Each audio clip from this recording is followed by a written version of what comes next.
Hello hello hello hello hello. तो कैसे हो आप लोग? क्या हाल चाल? सब ठीक?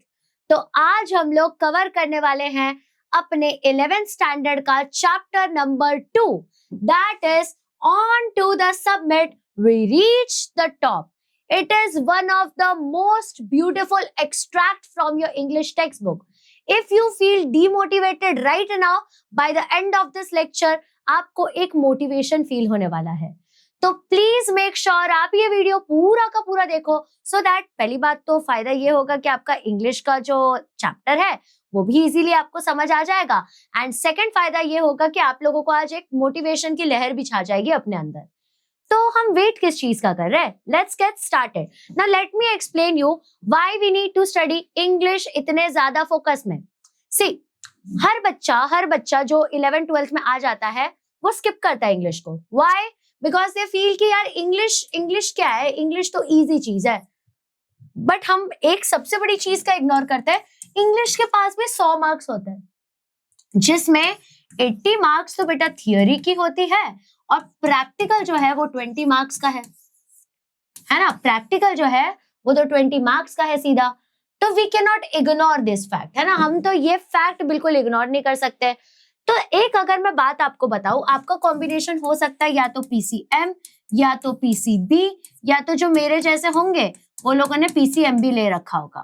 तो बच्चे को लगता है कि यही चीज पढ़ने से अपने परसेंटेज उठ सकते हैं, but we tend to forget अपने एक्स्ट्रा सब्जेक्ट्स जैसे कि अपने लैंग्वेजेस होते हैं। तो लेट मी एक्सप्लेन यू, आपके लैंग्वेजेस जो है ये आपके मार्क्स को बूस्ट अप करने में एक बहुत इंपॉर्टेंट रोल पार्टिसिपेट करते हैं, बहुत इंपॉर्टेंट रोल ले करता है। तो please don't ignore these marks. ये आपके हाथ के, आपके हक के मार्क्स है, इसको इग्नोर नहीं करना है। बट अब जैसे लास्ट वीडियो में आप लोगों ने बहुत प्यार दिखाया, आई नो लाइक्स का टारगेट आप पूरा नहीं कर पाए, बट क्या है ना, मेरा दिल बहुत बड़ा है। आपने कमेंट्स ही इतने अच्छे अच्छे किए हैं, मल्टीपल लोगों ने मुझे टेक्स्ट मैसेजेस किया कि मैम ये तो बहुत हेल्पफुल है। तो बस उसलिए आज मैं आपके लिए सेकेंड वीडियो भी लाई हूँ। बट इस वीडियो के लिए आई एम कंप्लीटली स्ट्रिक्ट। अगर आप लोगों ने इसके ऊपर 175 प्लस लाइक्स नहीं किया तो फिर थर्ड चैप्टर नहीं आएगा, क्योंकि I need to get motivated, because मेरे पास बहुत कम टाइम है और उस टाइम में भी मैं आपके लिए एक्स्ट्रा एफर्ट लेके ये बना रही हूँ। तो आई डिजर्व उतने तो लाइक्स मिनिमम, है ना। चलो, अब आप ये जब चैप्टर देख रहे हो तो आपको क्या लग रहा होगा कि कुछ तो ट्रैकिंग वेकिंग की बात चल रही है। अब आपको एक बात बताओ, क्या काफी लोग, जो लोग भी ट्रैकिंग करते हैं, उनका एक नॉर्मल सा माइंडसेट होता है। उनका यही माइंडसेट होता है कि हमको एक टारगेट अचीव करना है, and when we achieve that target, despite कितनी चीजें बीच में आ रही हैं, कितने प्रॉब्लम्स बीच में आ रहे हैं, डिस्पाइट ऑफ दोस प्रॉब्लम्स, फिसलने का डर, गिरने का डर, गुम हो जाने का डर, जंगली जानवरों से खाए जाने का डर, despite of all those problems, जब हम लोग टॉप पे रीच करेंगे ना, तो जो वो सेटिस्फैक्शन मिलेगा वो एक अलग लेवल का होगा। See, I am not a track पगलू, but I know how that feels. I know ऐसा फील होता है। तो एग्जैक्टली यही चीज अपने को अपने लाइफ में लेनी है। आपको एक चीज बताओ, कोई भी इंसान सेफ प्ले करके आज तक टॉप पे नहीं पहुंचा है। A person who is playing safe, वो उसी जगह पे रह जाता है, but the person who take risk, वो हमेशा अचीव करते रहता है बड़ी बड़ी हाइट्स। ठीक है, नाउ लेट्स गेट स्टार्टेड। बेटा ये जो है ये आपका जो चैप्टर है ये लिखा गया है टेंजिंग नोरगे ने। अब ये आपको नाम याद करना जरूरी होता है, बिकॉज आपको क्वेश्चंस में जब आपको इस एक्सट्रैक्ट के ऊपर क्वेश्चन पूछा जाएगा तो उसमें आपको इसका राइटर, या जो अगर पोएम है तो पोएम के पोएट का नाम, ये सब पूछा जाता है। तो रिपीटेड विथ मी, किसने लिखा है ये? तो ये लिखा गया टेंजिंग नोरगे के थ्रू। ठीक है, नाउ विल मूव अहेड। अब हम लोग बात करने वाले हैं ऑथर टेंजिंग नोरगे के बारे में। तो अब मैं आपको बताती हूँ टेंजिंग नोरगे, ये रहे आपके टेंजिंग नोरगे। टेंजिंग नोरगे का बॉर्न कब हुआ था? अब देखो, आपको डिक्टो उनका बर्थडे याद नहीं रखना है, क्योंकि बहुत चैप्टर्स है, 23 to 26 चैप्टर्स है। बट अगर आपके सामने ये ऑप्शन आया, मतलब आपको कैसे दिया रहेगा, आपको पूरा का पूरा चैप्टर दिया रहेगा, चैप्टर का पैराग्राफ दिया रहेगा सीन या अनसीन पैसेज में। तो वहां पे अगर तुम लोगों ने एक बार ही ये बर्थ डेट वगैरह देखा हुआ रहेगा, तो जहां पे सब लोग सिर्फ ढूंढ रहे हैं, इधर से उधर देख देख के परेशान हो रहे हैं, वहां पे you will be easily able to find it, फटाक से पता कर लोगे तुम लोग। समझा? तो यहाँ पे कौन से इसमें बॉर्न हुए वो लोग? तो 29 में 1914। कब बॉर्न हुए हैं? 29 में 1914 को बॉर्न हुए हैं, and he died on 9th में 1986। ठीक है। इनका बर्थ नेम क्या था? तो इनका बर्थ नेम था नमग्याल वांगडी। क्या नेम था इनका बर्थ नेम? मतलब जब ये पैदा हुए थे तो शुरू में इनको क्या कहा जाता था? इनको कहा जाता था नमग्याल वांगडी। ठीक है। इनका दूसरा नाम भी क्या था? शर्पा टेंजिंग। अब आपको एक मस्त बात बताती हूँ। आप लोगों ने माउंट एवरेस्ट के बारे में सुना होगा। तो जो माउंट एवरेस्ट पे लोग जाते हैं ना, वहां पे मल्टीपल कैंप्स लगते हैं। जैसे बेस कैंप्स होता है, फिर उसके ऊपर वाला कैंप और फिर टॉप का होता है। Now you must be thinking कितना इजी होगा ना माउंट एवरेस्ट चढ़ना। तो लेट मी एक्सप्लेन यू। आप ना एक मूवी देखना एवरेस्ट करके, यूट्यूब के ऊपर मिल जाएगी आपको मूवी। Oh my God. मतलब if first of all if you want to reach to the top, you need a good sherpa. Sherpa मतलब जो ट्रैवल गाइड होता है। विदाउट शेरपा अगर आप माउंट एवरेस्ट चढ़ने जा रहे हो, basically you are writing a death note, a luxurious one. Why? क्यों लग्जरियस एक डेथ नोट है ये? क्योंकि पहली बात तो आपके पास आराम से 30-40 lakhs मिनिमम होना चाहिए if you want to do a trekking on Mount Everest. क्योंकि वो लाइफ इंश्योरेंस की तरह होता है। इन केस तुम कहीं अटक जाओ तो हेलीकॉप्टर आता है तुमको लेने के लिए। तो ये सब होता है। तो यू नीड अ शेरपा। शेरपा मतलब जो ट्रैवल गाइड होता है। अब शेरपा जो होता है ना, वहां का लोकल होता है। उसको पता होता है कौन से कैसे टेरेन्स है, क्या उधर पे हाइट्स है, क्या नहीं है, वो सारी चीजें उसको पता होती है। तो उसको कोई वहां पे रोक ही नहीं सकता। प्रॉपर तरीके से वो ट्रैकिंग कर लेता वहां पे। ठीक है। अब तुमको एक मैं बताती हूँ कि ये जो बंदा था, ये नेपाली इंडियन शेरपा माउंटेनर था। शेरपा मतलब एक गाइड होता है जो ट्रैकिंग वगैरह में लोगों को हेल्प करता है। अब he is one of the first people to reach the summit of Mount Everest. जो दो लोग वहां पे पहुंचे हुए हैं, उसमें से जो फर्स्ट दो लोग पहुंचे थे ना माउंट एवरेस्ट पे, उसमें से ये बंदा पहला बंदा था जो पहुंचा था माउंट एवरेस्ट पे। अब आपको एक बात बताती हूँ, यू कैन नॉट डायरेक्टली मतलब रीच टू द टॉप। तुम जा ही नहीं सकते डायरेक्ट टॉप पे। पहले तुम्हें बेस कैंप पे लेके जाते हैं, फिर बेस कैंप के बाद तुमको बोलते हैं कंटिन्यूअस ट्रैकिंग करते रहो, फिर 6 months के बाद हम अटेम्प्ट करेंगे। Now let me tell you, अगर वहां पे सैंडस्टॉर्म आ गया, सैंडस्टॉर्म बोल रही हूँ, अगर वहां पे स्नोस्टॉर्म आ गया तो खत्म है। फ्रॉस्ट बाइट हो गया तो तुमको तुम्हारा पैर काटना पड़ सकता है। पैर में फ्रॉस्ट बाइट हो गया तो it is very dangerous, very very dangerous. You will not understand कि क्या चल रहा है। वहां के इक्विपमेंट्स वो भी बहुत महंगे होते हैं, सब कुछ। मतलब if you want to reach to Mount Everest, you need a good sherpa, you need a good amount of money. And still उसके बाद एक ऐसा 100% श्योरिटी नहीं होता कि तुम पहुंच जाओगे वहां पे और तुम जिंदा ही रहोगे। ये जरूरी नहीं होता है। इसलिए ट्रैकर्स में अगर जो भी ट्रैकिंग ग्रुप में बहुत बिलोंग करते हैं, वो लोग में इफ यू स्टेट दैट तुमने माउंट एवरेस्ट चढ़ा है, तो तुमको सीधा अंबानी ही मान लेंगे। Not because of money, because कि तुमने वो जगह को रीच किया है। तो जो हम लोगों के टेंजिंग नॉर्गे थे, वो उनमें से एक इंसान थे। अब उन्होंने ये अचीव किया था एडमंड हिलेरी के थ्रू 29 मई में 1953। ठीक है। अब आपको ये चीज, इसमें से सबसे इंपॉर्टेंट चीज क्या याद रखनी है? ये और ये, मतलब वो शेरपा माउंटेनर थे, नेपाली इंडियन माउंटेनर। साथ में दो लोगों में से एक वो भी थे जो सबसे पहले माउंट एवरेस्ट चढ़े थे। एंड किसके साथ चढ़े थे? तो एडमंड हिलरी के साथ। तो मैं ये चीजें हाईलाइट कर देती हूँ सो दैट आप लोग ये मिस ऑन ना कर जाओ। क्या क्या चीज? तो नेपाली इंडियन शेरपा माउंटेनर थे वो। दूसरी चीज, he was one of the first two people to reach the summit मतलब ऊपर पहुंचना। एंड ऑल्सो उन्होंने ये किसके साथ अचीव किया था? तो एडमंड हिलरी के साथ अचीव किया था। ये 3 चीज तुमको पता होनी चाहिए इसमें से। ठीक है। अब कुछ चीजें बताती हूँ उनको कौन सी चीजों का मेडल मिला हुआ था, वेरी इंपॉर्टेंट। तो उनको पहले तो टाइगर मेडल मिला हुआ था इन द ईयर 1938। किसने दिया था? तो हिमालयन क्लब ने दिया था, क्योंकि वो मतलब 3rd टाइम एवरेस्ट के ऊपर चढ़ चुके थे। 3 बार, मतलब 3 बार जाना यार मजाक बात है क्या? उसके बाद उनको स्टार ऑफ नेपाल का भी टाइटल दिया गया इन द ईयर 1953। मतलब किसने दिया? तो किंग त्रिभुवन ने। क्योंकि जितने भी ट्रेकिंग के अकम्प्लिशमेंट्स होते हैं वो सारे वो अचीव कर चुके थे। उनको पद्म भूषण भी मिला था 1959 में, गवर्नमेंट ऑफ इंडिया ने दिया, क्योंकि उन्होंने बहुत एक्स्ट्रा ऑर्डिनरी काम करके दिखा। Because mount Everest is something else, मतलब कुछ अलग ही चीज है। वो वहां तक पहुंचना is very difficult. Mount Everest is the only type of track जहां पे बहुत जाने गई है, बहुत सारी जाने गई है। ठीक है। अब आइस ब्रेकर एक्टिविटी देखते हैं। मतलब ये आपके टेक्स्ट बुक में रहता है, आपके पेपर में भी आ सकता है। तो देखो यहाँ पे हमको वेब को कंप्लीट करना है, जैसे क्लाइंबिंग।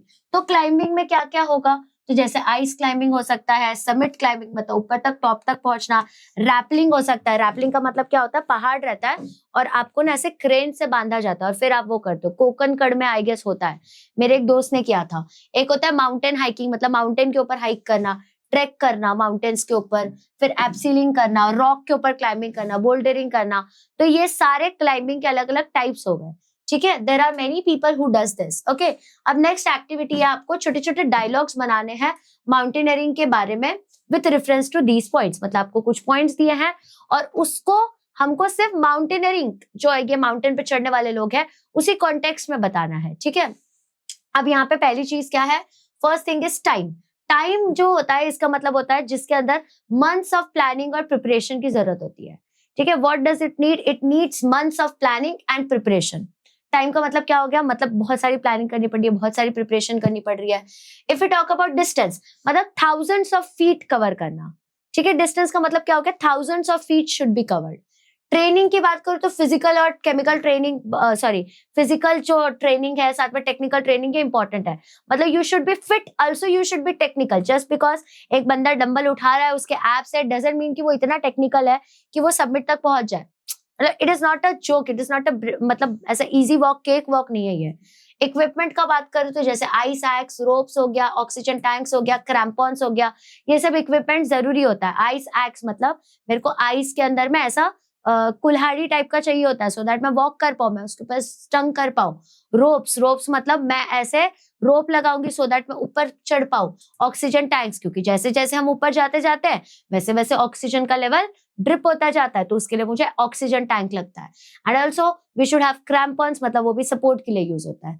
क्लोथ की बात करूं तो बेटा अपने पास थर्मल लेयर्स प्रेजेंट होने चाहिए। अब लेयर क्यों प्रेजेंट होना चाहिए, क्योंकि जब आप एक स्वेटर मोटा सा पहन लोगे तो स्टिल आपको ठंडी लगेगी, बट अगर आपने स्वेटर के ऊपर एक और स्वेटर की लेयरिंग कर ली तो आप लोगों को थोड़ी कम ठंडी लगेगी, क्योंकि दो क्लोथ के बीच में एक एयर चैम्बर जैसा क्रिएट हो जाता है, उन दोनों के बीच में एक स्पेस क्रिएट हो जाता है।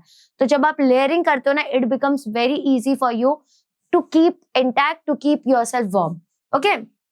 अब हम लोग बात करने वाले हैं विंड प्रूफ जैकेट का। Now you must be thinking what is wind proof jacket. Wind proof jacket मतलब अब आपको बताती हूँ, जैसे जैसे आप टॉप पे जाते जाओगे वैसे वैसे जो एटमॉस्फेरिक प्रेशर है वो बहुत ज्यादा तुमको फील होने लगेगा, क्योंकि तुम लोग ऑक्सीजन से दूर जा रहे हो, एटमॉस्फेयर से दूर जा रहे हो, आप ग्रेविटेशनल फोर्स के ऊपर जाते जा रहे हो, मतलब तुम उसको सफाई कर रहे हो एक तरीके से। तो उस टाइम पे इतनी हवा चलती है ऊपर, तो तुम्हारे पास जैकेट भी ऐसा होना चाहिए जो हवा में उड़े नहीं यार, तुम्हारे बॉडी पे इंटैक्ट रहे। ऑल्सो यू नीड ग्लव्स, क्योंकि अगर तुमको पूरी तरीके से कवर नहीं किया तो फ्रॉस्ट बाइट हो जाएगा। फ्रॉस्ट बाइट मतलब उस पर्टिकुलर ऑर्गन के उस पर्टिकुलर ऑर्गन के जो न्यूरॉन्स है that is completely destroyed. Now since it is completely destroyed it needs to be cut down, क्योंकि अगर कट नहीं किया तो फिर इन्फेक्शन फैल जाएगा। Also you need good boots, क्योंकि अगर बूट्स नहीं है तो तुम प्रॉपर ग्रिप नहीं बना पाओगे, that is why you need good boots. Then we'll talk about mental and physical fitness. तो देखो अपने को स्ट्रॉन्ग विल पावर की बहुत जरूरत होती है, क्योंकि अगर तुमको ऐसा लगा कि नहीं अब मुझसे नहीं हो पाएगा तो फिर तुम वहीं के वहीं गिर जाओगे, क्योंकि मन के हारे हार है, मन के जीते जीत, सिंपल सी बात है। अब तुमको अगर मैं एक बात बोलूं, जैसे कि अगर तुम कंटिन्यूअसली हर दिन खुद को ये बोलते रहोगे ना कि I am the best, I am the best, I am the best, you will become best. But अगर तुम कुछ उल्टा करो अपने साथ, जैसे मैं तो कुछ नहीं कर सकता, मुझसे तो कुछ होगा ही नहीं, ट्रस्ट मी लाइफ तुम्हारे साथ ऐसे टर्न्स लेगी कि तुम इवेंचुअली वहां पे जाके गिर पड़ोगे। समझ रहे हो? जैसे I give you an example of Virat Kohli.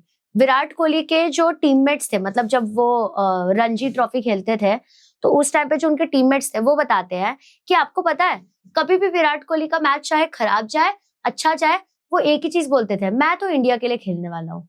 I am the best, I am the best, I am the best, I am the best. Everyone, जो भी तुम फेमस एथलीट्स को भी जानते हो ना, वो सारे लोग खुद पे यही बिलीव करते हैं मैं जो कर रहा हूँ ना वो मैं बेस्ट कर रहा हूँ। तो उसको ही कहते हैं स्ट्रॉन्ग विल पावर होना। To be honest even I don't have that. मैं भी वो चीज को अचीव करने की कोशिश कर रही हूँ because I think negatively of my self. जैसे कि right now I am giving my heart and soul in order to teach you biology.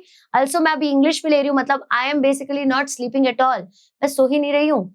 फिर भी अगर थोड़ी सी भी वॉचिंग कम हो जाए तो बुरा लगता है, लाइक्स कम आए तो बुरा लगता है, ऐसा लगता है आता ही नहीं है मुझे, इससे अच्छा तो मैं ऑफलाइन में ही थी, मैंने गलती तो नहीं कर दी। तो आई हैव अ थोड़ा सा come will power.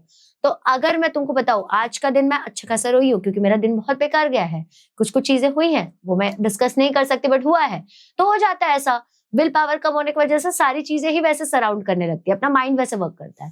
That is why you need a strong will power, क्योंकि अगर विल पावर स्ट्रॉन्ग नहीं है तो बेटा तुम आधा तो वहीं पे हार जाओगे, पक्का गिर जाओगे। साथ ही साथ में स्टैमिना बहुत होना चाहिए। स्टैमिना मतलब एबिलिटी, वो चीज ऐसी एबिलिटी कि तुम वो टॉप तक पहुंच पाओ। Also you should have endurance. Endurance का मतलब क्या होता है, तुम्हारे अंदर उतना स्ट्रेंथ होना चाहिए, कोई भी चीज से लड़ झगड़ने की तुम्हारे अंदर एबिलिटी होनी चाहिए। ओके अब हम लोग आइस ब्रेकर एक्टिविटी 3 देखेंगे। यहाँ पे तुमको हजार्ड्स और मतलब क्या क्या रिस्क बेसिकली एक माउंटेनर के ऊपर होता है वो लिखना है। तो देखो जैसे वेदर, अचानक से मौसम बिगड़ गया है ना, तो जैसे अचानक स्नो स्टॉर्म आ गया, ब्लिजार्ड आ गया या स्ट्रॉन्ग गेल्स आ गया, तो उसमें क्या होता है पता है, इतने बड़े बड़े स्नो के जो ग्लेशियर्स होते हैं वो आके तुम्हारे ऊपर आ जाएंगे, फ्रॉस्ट बाइट हो जाएगा, या कहीं तुम अंदर ही चले गए तो खत्म है, फिर तो मतलब मिलना भी मुश्किल हो जाएगा। दूसरी चीज होती है टेरेन। टेरेन का मतलब माउंटेन से यार, तुम्हारा रोड थोड़ी ना है कि वो एकदम स्ट्रेट स्ट्रेट होगा। Since it is a terrain तो उसके ऊपर चढ़ना उतरना, ऊंच नीच बहुत कुछ होता है। ऐसा भी हो सकता है कि इतना बड़ा वहां पे डिप था कि उसके ऊपर स्नो था, बट जैसे तुमने पैर रखा स्नो का पूरा एक जो जगह है वही घसक गया। ठीक है, आईसी सरफेस तो उसमें वॉक करना मुश्किल हो जाता है। You need a good x. X जो है, अगर ग्लव्स वगैरह प्रॉपर नहीं है तो तुमको फ्रॉस्ट बाइट भी हो सकता है। क्रिवेसेस तुम्हारे पास होने चाहिए प्रॉपरली। अगर हेल्थ की बात करूं तो कभी कभी लोगों को ना ऊंचाई की वजह से सिकनेस हो जाता है, मतलब कैसे तो होता है ना, ऐसे बोलते हैं ना कि मुझे मोशन सिकनेस हो गया, तो बहुतों को अल्टीट्यूड सिकनेस भी होता है। साथ में फ्रॉस्ट बाइट सबसे बेकार चीज, अगर फ्रॉस्ट बाइट हुआ तो बेटा हाथ पैर काटना पड़ेगा।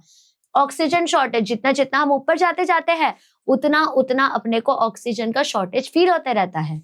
ठीक है, इक्विपमेंट फेलियर, अभी बेटा तुम जो हो वो पूरा उस इक्विपमेंट के दम पे गए हो कि मैं तो इस रॉक से इसके ऊपर चढ़ जाऊंगा। What if that equipment fails, तो तब तो पूरा दिक्कत ही हो जाएगा। तो जैसे अगर रोप टूटा हुआ है ऑक्सीजन मास्क जो है वो ऑक्सीजन पहुंचा नहीं पा रहा, कोई भी इसमें से रीजन हो गया, तो बेटा eventually it will lead to a bad accident और maybe it would be fatal, मर भी सकते हो। ठीक है, एवेलांच है, oh my God, just Google it, एक बार यूट्यूब पे जाओ और टाइप करो एवेलांच है। ओ माय गॉड, मतलब if you want to see something deadly, more deadlier than a ghost, then you should definitely see avalanche कैसे आता है। इसमें क्या होता है पता है, बड़े से अमाउंट का, बहुत बड़े अमाउंट का जो स्नो है वो अचानक से गिर जाता है, अचानक से गिर जाता है तुम्हारे ऊपर और तुम समझ ही नहीं पाते हो क्या करोगे, और जितने टाइम में तुम कॉन्शियस होते हो उतने टाइम में तुम चल बसते हो, तुम नहीं तुम्हारे दुश्मन। ठीक है, तो that is avalanche. It is super crazy, खतरनाक होता है वो। टेम्परेचर, कभी कभी इतना ज्यादा ठंडा टेम्परेचर हो जाता है, मतलब -40 डिग्री सेल्सियस चला जाता है, तो वहां पे ना ऑक्सीजन है ना वार्मथ है। अगर इन केस तुम्हारा जैकेट फेल हो गया, कोई भी इक्विपमेंट फेल हो गया, it is a great risk to your life, है ना। अब नेक्स्ट मैं तुमको तुम्हारे एक्सट्रैक्ट के बारे में बताऊंगी। एक्सट्रैक्ट मतलब जो तुम्हारा टॉपिक है, मतलब जो तुम्हारा पैसेज है, उसके रिलेटेड विल बी टॉकिंग थोड़ा सा a little bit.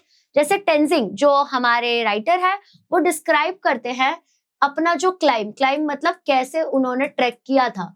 He is describing about his track कि कैसे वो टॉप पे पहुंचे थे और कैसे सारे के सारे इवेंट्स अलाइन हुए थे ड्यूरिंग हिस्टोरिक क्लाइम। क्या क्या चीजें वहां पे हुई थी, ये सारी चीजें बताई गई। ठीक है, उन्होंने ये भी बताया कि ऐसा क्या हो गया उनके लाइफ में that it decided that he wanted to climb mountains. उनको ऐसा क्या हुआ कि उनका मन किया कि मैं तो पहाड़ी चढ़ूंगा, मतलब क्या ऐसा आया उसके अंदर। ठीक है, और उन्होंने ये सारी चीजें कहीं से इधर उधर से नहीं निकाली, बल्कि ये उनका फर्स्ट पर्सन नैरेटिव था। Now what do we mean by first person narrative, मतलब पर्सनल एक्सपीरियंस, मैंने कोई चीज एक्सपीरियंस की है and then I am telling you that in detail अपने ही फॉर्मेट में। For example, if anyone ask me why did you become the teacher, why did you become the teacher, तो मैं डेफिनेटली बताऊंगी कि यार मैं तो बड़ी वीक स्टूडेंट थी कॉलेज तक, सॉरी अपने स्कूल तक। उसके बाद में मुझे ऐसा लगता था कि यार ये टीचर लोग ना they are not treating students उतना ज्यादा wisely. I still remember there was a girl, she was very beautiful, मतलब बहुत सुंदर, पूरे क्लास में क्या एक्चुअली पूरे स्टैंडर्ड में सबसे सुंदर लड़की थी वो ना थोड़ा सा मतलब यार ठीक है क्या ही हो जाता है, तो उसने ना लिप बाम लगाती थी वो, और वो काजल लगा के आती थी। She was so pretty, O my God beautiful, बहुत ही प्यारी दिखती थी वो। तो उसको लिटरली शेम किया था सबके सामने। मतलब ऐसे जोर से उसके लिप्स पकड़ के ऐसे बोला था, ये क्या सब लगा के आते हो, यही सिखाते हैं क्या तुमको, ये नहीं वो नहीं। उसका स्कर्ट थोड़ा सा शॉर्ट था, उसके लिए भी उसको एकदम से शेम कर दिया था। मतलब शी क्राइड सो हार्ड, और उसके बाद 1 महीने बाद वो स्कूल चेंज करके चली जाती है। We don't even know where she is now. तो इतना ज्यादा तुम किसी के बुरे बुक्स में मत आ जाओ कि वो तुमसे डर जाए। दोस्त बनो ना। तो मैंने वही मेक श्योर किया कि जो ये लोग नहीं है, मुझे वैसे टीचर बनना है। मैंने देखा आप लोग इंग्लिश में सफर कर रहे हो। एक बार मैंने कमेंट देखा था आपके लाइव लेक्चर में कि मैम इंग्लिश का कुछ कर दो, एंड आई डिसाइडेड कि I will make a PPT, I will study English again and then I will teach you. तो अगर मेरे को बस वही है कि तुम्हारा दोस्त बनना यार, टीचर तो सब बन जाएंगे, ठीक है। तो वही पर्सनल एक्सपीरियंस से लिखा है उसने भी। वैसे ये भी मेरा फर्स्ट हैंड एक्सपीरियंस हुआ जो मैंने आपको बताया। अब ये चीजें जो है इन्होंने कहाँ से ढूंढ ढूंढ के लाई, तो टाइम्स ऑफ इंडिया में एक न्यूज़पेपर है, it is a form of newspaper. I really hope आप पढ़ते रहोगे, बट आजकल तो नहीं मिलता। हमारे बिल्डिंग में भी कोई नहीं पढ़ता। मैंने मंगवाया था, वो बंदा आया ही नहीं। उसने बोला था 100 रुपीज एक्स्ट्रा डिलीवरी लूंगा, बट फिर भी नहीं आया। वो क्या कर सकते हैं, है ना। अब आर्काइव्स मतलब जैसे आप लोग इंस्टाग्राम पे कोई फोटो अपलोड कर देते, मान लो स्टोरी अपलोड किया, स्टोरी 24 आवर्स के बाद चली जाती है, फिर तुम आर्काइव्स में देखोगे ना स्टोरी के, स्टिल इट इज अवेलेबल। मतलब वहां पे रहता है अवेलेबल, मतलब तुम उसको डाउनलोड वगैरह कर सकते हो। सेम टाइम्स ऑफ इंडिया ने डाल तो दिया, बट वो उसके आर्काइव्स में भी तो प्रेजेंट होता है। तो वहां से उन्होंने अपने स्टोरीज निकाले। तो उनकी स्टोरी एक बहुत थ्रिलिंग, मतलब बहुत ऐसा एडवेंचर वाली, बहुत ऑनेस्ट, मतलब सच्ची और इंस्पायर करने वाली स्टोरी है, जो कि काफी ज्यादा माउंटेनियरिंग अचीवमेंट से भरी हुई है। देखो जो लोग ट्रैक करते हैं ना, they are not crazy, they are literally the people who try to achieve greater heights. जिनको हाइट से प्यार है, दे बेसिकली लव रिस्क। और देखो रिस्क है, वहीं पे इश्क है। इश्क का मतलब प्यार ही नहीं होता बेटा, वहीं पे सक्सेस है ना, वहीं पे है। अभी आपको अगर मैं एक एग्जांपल बता दूं अपने महेंद्र सिंह धोनी का, तो समटाइम्स आई फील अमेज्ड। मतलब देखो मुझे स्टिल याद है when I saw that MS Dhoni movie. तो अगर देखो धोनी जो थे वो फुटबॉल खेलते थे, अगर वो लड़के की मम्मी आके सर को नहीं बोलती कि 2 महीने में एग्जाम है, अब मेरा बेटा नहीं खेलेगा, तो आज वो धोनी को पूछते नहीं तो वो खेलते नहीं, वो तो फुटबॉल ही खेलते रहते। फुटबॉल की हालत क्या है अपने इंडिया में हम सभी को पता है। इसके बाद उनको गवर्नमेंट जॉब मिल गई, and see even I am North Indian, Bihari हूं मैं भी, वो भी बिहारी है। एंड अगर मुझे गवर्नमेंट जॉब लगे और मैं अपनी मम्मी को कहती कि मुझे कुछ और करना है, तो मुझे घर से निकाल दिया जाता है, मेरा रिश्ता कैंसिल कर दिया जाता है। मतलब मम्मी मुझे बोलती है आज से तू मेरी बेटी नहीं है। इतना इंपॉर्टेंस होता है गवर्नमेंट जॉब का अपने यहाँ पे नॉर्थ इंडियंस में। I know you will agree upon this. तो इतने ज्यादा इंपॉर्टेंस में वो इंसान ने अपने TC का जॉब छोड़ के वो गए थे अपने रिस्क खेलने के लिए, और आज he is the Mahendra Singh Dhoni. अगर वो आज एक TC रह जाते तो सेफ लाइफ तो होती है उनकी, बट कोई उनको जानता नहीं।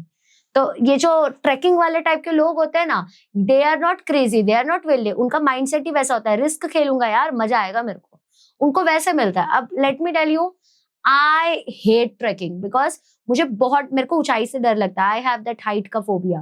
आई डोंट रिमेम्बर उसको कुछ तो बोलते हैं हाइट के फोबिया को, मुझे बताना अगर आपको याद आ रहा है कमेंट में। तो आई हैव दैट हाइट का फोबिया। तो हमारे घर से सबसे क्लोज में है रबाड़े। तो रबाड़े में एक छोटा सा ट्रैक है, वहां पे मैं गई। Oh my God, I was like कि मैं तो आज खत्म हूं मैं। उसके बाद I never went to trek, क्योंकि मुझे डर लगता है, but it doesn't mean I don't respect the mountaineers. तो माउंटेनर्स का आपको रिस्पेक्ट हो या ना हो, but they are crazy about their growth, about their achievements. वही चीज हमको हमारे में लानी है। नींद लगी हुई है, भूख लगी हुई है, बीमार है, पढ़ना है, anyhow we need to do it. कुछ भी हो जाए करना है, ये तुम्हारा एटीट्यूड होना चाहिए। ओके अब मैं बात करने वाली हूँ कुछ इंपॉर्टेंट वर्ड्स का, क्योंकि आपके एक्सट्रैक्ट में कुछ इंपॉर्टेंट वर्ड्स आए हैं। तो वो वर्ड्स जो है थोड़े से अटपटे वर्ड्स है, थोड़े अलग वर्ड्स है, तो हमें उसका मीनिंग पता होना चाहिए। पानी पीने दो मुझे जरा।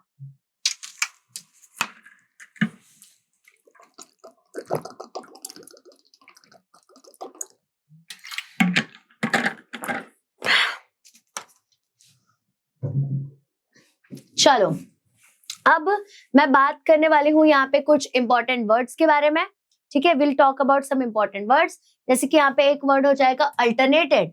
अल्टरनेटेड का मतलब क्या हुआ, यहाँ पे ये लोग प्लेसेस स्वैप कर रहे हैं, they are changing their places with each other. Next we have a sloping. Slope मतलब स्लैंट डाउन होना या स्लैंट अप होना, that is sloping. Next we have a summit. Summit मतलब कोई भी पहाड़ का सबसे हाईएस्ट, कोई भी हिल या कोई भी माउंटेन का सबसे टॉप का point. For example this is a mountain, तो this would be a summit. Okay, next we have is controversy. Controversy मतलब पब्लिक का डिसएग्रीमेंट होना या फिर कुछ ज्यादा हीटेड डिस्कशन हो जाना, जैसे एआई कैंसिल कर दो, सोशल मीडिया कैंसिल कर दो, तो ये बहुत हीटेड डिस्कशन हो जाता है। जैसे गर्ल्स को भी उतना ही ज्यादा वर्कलोड देना चाहिए जितना बॉयज को मिलता है ज्यादा ही मिलता है, but still it is a heated argument. Do we need feminism और not, it is a heated argument, तो उस that leads to lots of controversy. Okay, next we have is pact. Pact मतलब एक एग्रीमेंट करना, but it is a formal agreement जो कि formal setting में की जाती है। फॉर्मल मतलब प्रॉपर डॉक्यूमेंटेशन के साथ ये चीज की जाती है, ठीक है, तो इंडिविजुअल और पार्टीज के बीच में ये एग्रीमेंट होता है। Next we have is ridge. Ridge मतलब एक पीस है, एक लैंड है जो कि थोड़ा सा ऐसा उठा हुआ है। मान लो ये है लैंड और ये थोड़ा सा उठा हुआ रहता है ना, तो ये जो उठा हुआ कर्वेचर दिख रहा है, इसको ये अपन रिज कहते हैं। What do we call this as? Rich कहते हैं इसको। Next we have is embrace.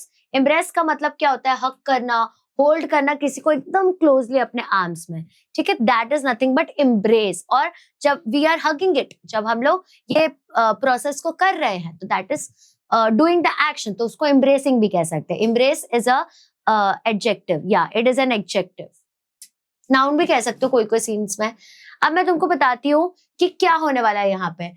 Leaving camp 9 the final push, मतलब यहाँ पे वो लोग कैंप अभी छोड़ने वाले हैं, वो जो नीचे का बेस कैंप होता है, they need to leave that first, और तब समिट पहुंच पाते हैं, ठीक है। अब जिस स्कूल में मैं पहले पढ़ाती थी, वहां पे जो 12th स्टैंडर्ड के बच्चे थे, हाँ, वो वहां पे जूनियर कॉलेज भी था, तो जो 12th स्टैंडर्ड के बच्चे थे उन लोगों को लेके गए थे बेस कैंप पे। तो मतलब कुछ आई गेस 3 बच्चे गए थे, पूरा खर्चा स्कूल ने उठाया था, मतलब मस्त स्कूल है वो, तो पूरा खर्चा स्कूल ने उठाया हुआ था। और एक शी इज आई गेस 52 53, वो मैम और वो दोनों गए थे, ठीक है, वो दोनों गए थे। अबरना नाम था उनको, अबरना कोच बुलाते थे हम उनको। ओ my God, the way she is energetic. गए वो लोग आराम से जाके आए भी, और बेस कैंप भी ऐसा हलवा नहीं है। हाँ, बेस कैंप भी पहुंचना बहुत बड़ी बात होती है, ठीक है, कभी सर्च करना बेस कैंप का कितना हाइट है, यू विल अंडरस्टैंड, ठीक है। अब इन लोगों ने वो बेस कैंप को 9 बजे छोड़ा फ्राइडे मॉर्निंग में। अब टेंजिंग जो थे वो डिटरमाइंड थे, I was to get to the top even if I die. You will observe one thing clearly, जब भी तुमको ये ऐसे मोटिवेशनल लोगों का बात देखोगे ना, जिन्होंने कुछ अजीब ही चीज मतलब कुछ क्रेजी ही चीज अचीव की होगी, दे विल नेवर से मैं ट्राई करूंगा, they will always state in a format कि मैं ये कर रहा हूं, मैंने ये कर दिया है। अब उनका स्टेटमेंट क्या था, I was to get to the top even if I die, मतलब मैं वहां तो पहुंच ही गया यार, भले मैं मर जाऊं बट मैं पहुंचूंगा जरूर उधर, भले मैं उतर ना पाऊं बट उधर जरूर पहुंचूंगा मैं। तो ये टाइप का अप्रोच होना जरूरी है। जैसे कुछ भी हो जाए, मेरे दोस्त छूट जाए, मेरा घर छूट जाए, बट मेरे को तो 90 लाना ही है, तब जाके 90 आते बेटा। अपने को लगता है 10th जैसा हलवा ही है 90 लाना, ना बेटा ना, बहुत टफ होता है 12th में 90 लाना। It needs a proper planning, ठीक है, वो सब तो मैं बताती रहूंगी, तुमको कोई दिक्कत की बात नहीं है, ठीक है। अब इस स्टेटमेंट से तुमको एक ही चीज कॉम्प्रिहेंड हो रही होगी कि टेंजिंग जो है ना, उनको डर वर नहीं लगता था कि वो मरवर जाएंगे। जिसको डर लगता है ना भाई, जो डर गया सो मर गया, सिंपल सी बात है। बट इनको मरने का भी डर नहीं था, सिंपल है, ठीक है।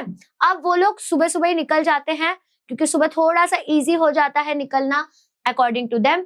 अब जैसे जैसे वो लोग कैंप से निकले, मतलब अपने बेस कैंप से पीक तक पहुंचने के लिए, मतलब समिट तक पहुंचने के लिए निकले, तो उन लोगों ने क्या किया, थोड़ा सा अल्टरनेशंस लाया सो दैट वो लोग धीरे धीरे समिट तक पहुंचते जाए। अब जो मैन लीड पे था, जो आदमी आगे था, वो क्या कर रहा था, वो स्टेप्स को कट कर रहा था और रास्ते को ऐसे, मतलब जो एक प्रॉपर फॉर्मेट बताया रहता है रास्ते का, वो छोड़ के अपने हिसाब से जा रहा था, ठीक है।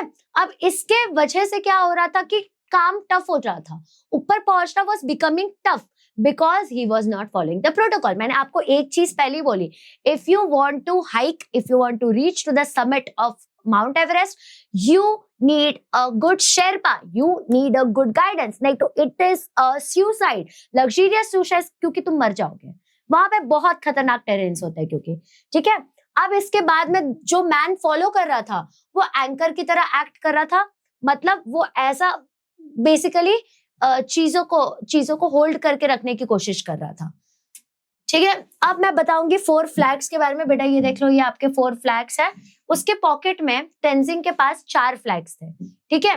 कैंप 4 पे कोलोनल हंट ने उसको 3 फ्लैग्स दिए, एक flag of Britain, flag of United Nations, flag of Nepal. Colonel Hunt जो है उसको चार्ज करता है उसके ड्यूटी से for planting them on top of the world. उन्होंने क्या बोला, जो अपने कर्नल हंट थे उन्होंने बोला कि ये सब तुझे जाके लगा देना है और मैं तुझे उसके पैसे भी दूंगा, ठीक है। तो कर्नल हंट उसको बोलता है, these 3 flags are in your care. When you and Hillary reach the top, put them at peak. I am sure that you and Hillary are going to do it. तो वो उसको बोलता है कि जब तुम लोग टॉप पे पहुंच जाओ तो तुम इनको लगा देना माउंटेन के टॉप के ऊपर, और इट शुड बी लाइक कि ये 3 देश जो है it is on the top of the world. तो मुझे पता है तुम लोग पहुंचोगे, क्योंकि ये लोग पहले लोग थे, लोगों को बहुत डाउट्स था, तो मुझे पता है कि तुम लोग पहुंचोगे, जाके लगा देना and I will pay you, मतलब ऐसा उन्होंने कहा, ठीक है। अब तेंजिंग जो है वो कर्नल हंट को बोलता है कि उनके पास एक इंडियन फ्लैग ऑलरेडी है, उनके पास इंडियन फ्लैग ऑलरेडी है।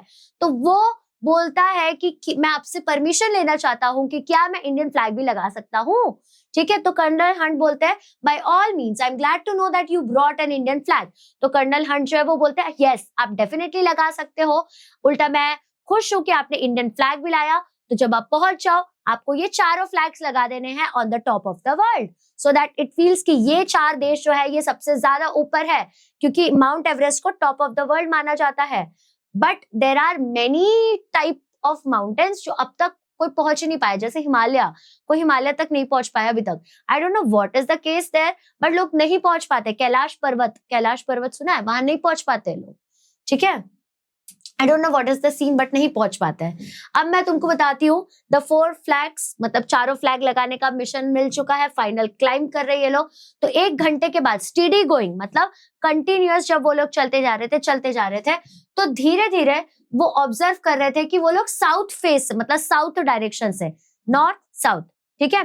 तो साउथ डायरेक्शन से वो लोग चलते जा रहे हैं। फिर उनको ये रियलाइज होता है कि यार हमने तो वेस्ट से चालू किया था, तो हम साउथ में कैसे पहुंच रहे हैं। फिर उसके बाद में वो लोग ये ऑब्जर्व किए कि यार ये लोग तो और स्लो जाते जा रहे हैं, बेसिकली डायरेक्शन का गड़बड़ हो गया था, ठीक है।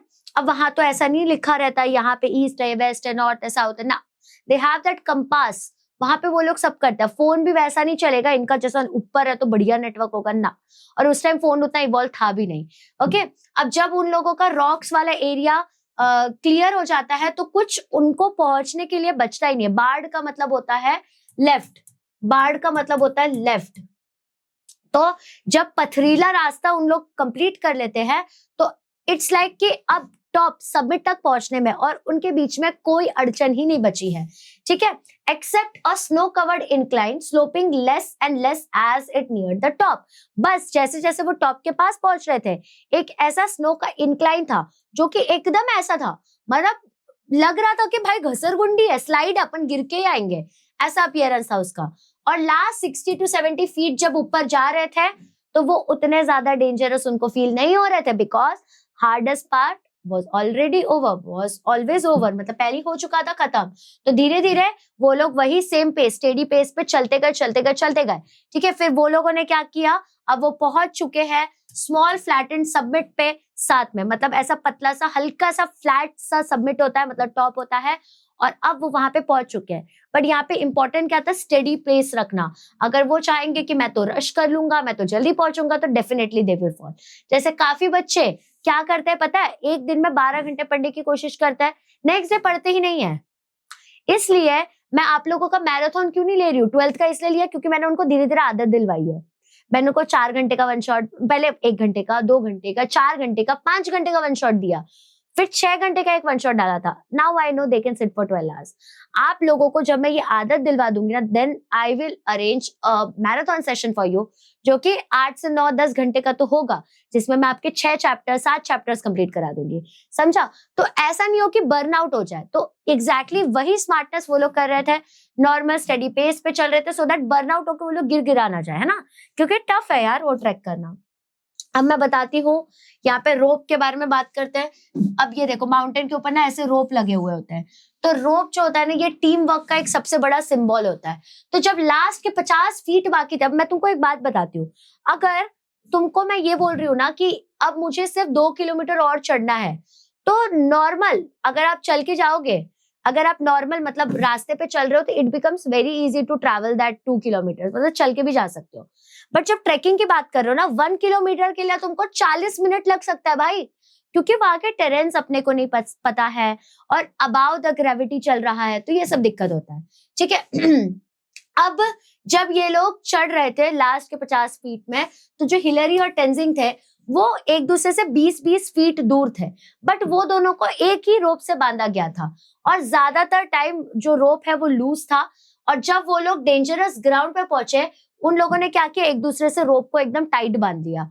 और रोप जो था बेसिकली एक सिंबल था कि कैसे एक यूनिटी और टीम वर्क इंसान को आगे लेके जा सकता है।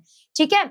और अब एक चीज तुमको बताती हूँ, यहाँ पे अगर तुमको आगे जाना है, यहाँ पे ग्रेटर हाइट्स अचीव करना है, तो you can not do it अगर तुम लोगों के पास टीम वर्क यहाँ पे नहीं है। ठीक है। अब याद रखना कि वो लोग 2 इंडिविजुअल्स की तरह नहीं जा रहे थे, बल्कि वो एक टीम की तरह जा रहे थे। अगर वो 2 अकेले अकेले जाना चाहते कि मैं सबसे पहले पहुंचूंगा, उसको नहीं पहुंचने दूंगा, मेरे को सबसे ज्यादा बनना है, तो ऑब्वियसली दोनों में से कोई एक तो गिर ही जाता। तो जो चाहता है ना कि सिर्फ मैं आगे रह सकूं, बाकी तो कोई नहीं जाएगा, तो वो कभी आगे नहीं जा सकता। जो टीम वर्क में बिलीव करता है, वही इंसान आगे जाता है। हमेशा ये बात याद रखना। ठीक है। अब मैं तुमको ये बताती हूँ कि फर्स्ट कौन था, है ना? सब ये पूछते हैं कि सबसे पहले कौन पहुंचा, है ना? Who was the first? तो देखो, people always asked who was the first to reach at the top. Tenzing क्या आंसर करते पता है? When they were within reach of the summit, he did not think who was going to be first. Tenzing इस चीज का हमेशा reply करता है, जब हम पहुंचने वाले थे, तब हमने ये नहीं सोचा था कि कौन फर्स्ट होगा, बस हमें पहुंचना था, हमें वो 4 फ्लैग्स लगाने थे। Okay. He is sure Hillary was not thinking that either. वो बोलता है आई एम श्योर कि हिलरी, जो एडमंड हिलरी थे, वो भी ये नहीं सोच रहे थे। Climbing takes all your attention, you have many more important worries. वो बोलते हैं कि जब तुम क्लाइंब कर रहे होते हो, वो भी ऐसे डेंजरस टेरेन पे, तो तुम कुछ और ओवरथिंक कर ही नहीं सकते हो। तो तुम्हारे पास बहुत इंपॉर्टेंट चीजें सोचने के लिए, दैट इज कि हमें सेफली आना है, जितना ऊपर चढ़े उतना नीचे आना भी तो है उनको, है ना? अब टेंजिंग ने बोला what does it matter whether I reach the top और हिलरी? वो बोलते फर्क क्या पड़ता है, वो पहले पहुंचे मैं पहले पहुंचे, क्या ही हो गया, हम पहुंचे वो मैटर करता है ना? Our main thought was that both of us reach the top. हमारा मेन थॉट ही ये था कि हम दोनों टॉप पे पहुंचे। हमने ये नहीं सोचा कि तू टॉप पे पहुंच या मैं टॉप पे, ना, वी हैड दैट थॉट कि हम दोनों साथ में पहुंचने वाले हैं। ओके। अब देखो, सिंपल सी बात है, कोई ये चीज अकेले नहीं कर सकता। One couldn't do it alone. कोई भी अकेले अकेले कर नहीं सकता। Even if there had been 1000 feet between them, only the man behind could confirm distance, है ना? अब सिंपल सी बात है, वो क्या बोल रहा है कि अगर हमारे बीच में 1000 फीट का डिफरेंस भी होगा, तो जो पीछे था सिर्फ वही ये चीज कंफर्म कर सकता है। और उन दोनों में से किसी ने कभी ये चीज बोली नहीं कि मैं पहले पहुंचा कि मैं पहले पहुंचा, बिकॉज वो लोग कम्पीट कर ही नहीं रहे थे। व्हाट दे वांटेड, उनको एक ही चीज समझ आ रही थी कि हम दोनों को टॉप पे पहुंचना है ना? That is there only focus. अब कंट्रोवर्सी और पैक्ट के बारे में बात करते हैं। When they reached Kathmandu, a controversy had arisen about who reached first.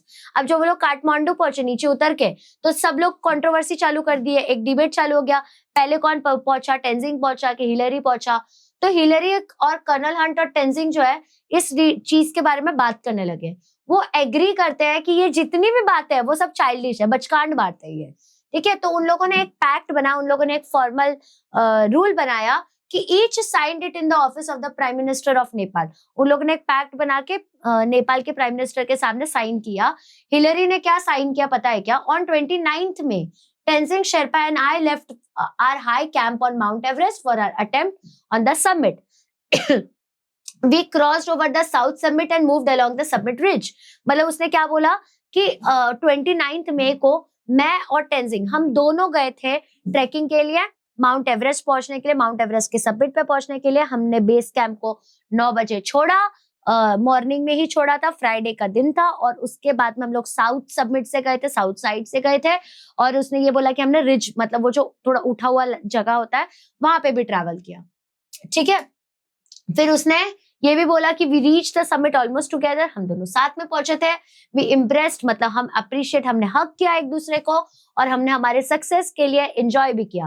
Then I took photograph of Tenzing holding aloft of flags of Great Britain, Nepal, US and India. और फिर उसने बोला कि मैंने उसकी फोटो भी ली, हम साथ में पहुंचे, कोई आगे कोई पीछे ऐसा कुछ नहीं था।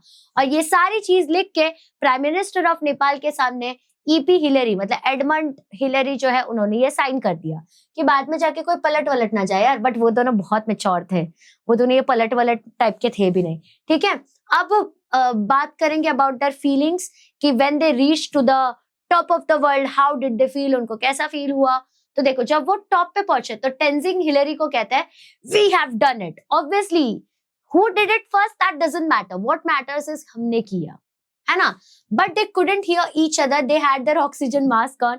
बट वो दोनों एक दूसरे को सुन नहीं पा रहे थे क्योंकि ऑक्सीजन का मास्क ऊपर था। बट उन्होंने एक दूसरे को बहुत अच्छे से हक किया। भले उनके इक्विपमेंट्स बहुत ज्यादा बल्कि का मतलब होता है हैवी थे, but still they made sure कि वो उनको अच्छे से हक कर पाए। भले वो नहीं कर पा रहे थे इतने बल्कि इक्विपमेंट्स की वजह से, बट फिर भी वो लोग अच्छे से एक दूसरे को हक कर पाए।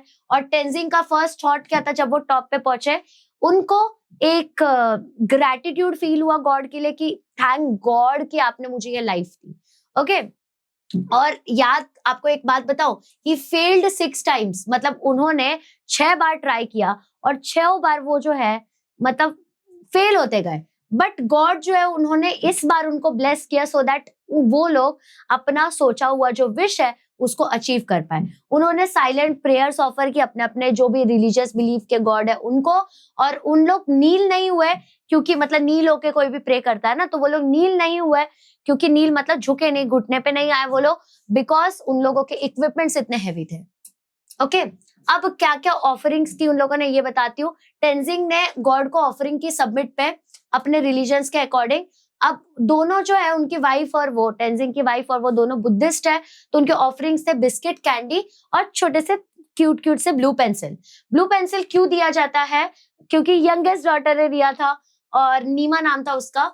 उसने बोला था कि पापा जब आप ऊपर पहुंच जाओगे ना तो आप ये वहां पे सबमिट कर देना, ठीक है। सबमिट पे she asked him to put it on the top of the mountain as her offering। उसने बोला टॉप ऑफ द वर्ल्ड पे, टॉप ऑफ द माउंटेन पे मेरा ब्लू कलर का क्यूट सा पेंसिल आप डाल देना, यही मेरी ऑफरिंग होगी। It was an ordinary blue pencil, not even a long one but the one of her prize possessions. Oh my God so cute.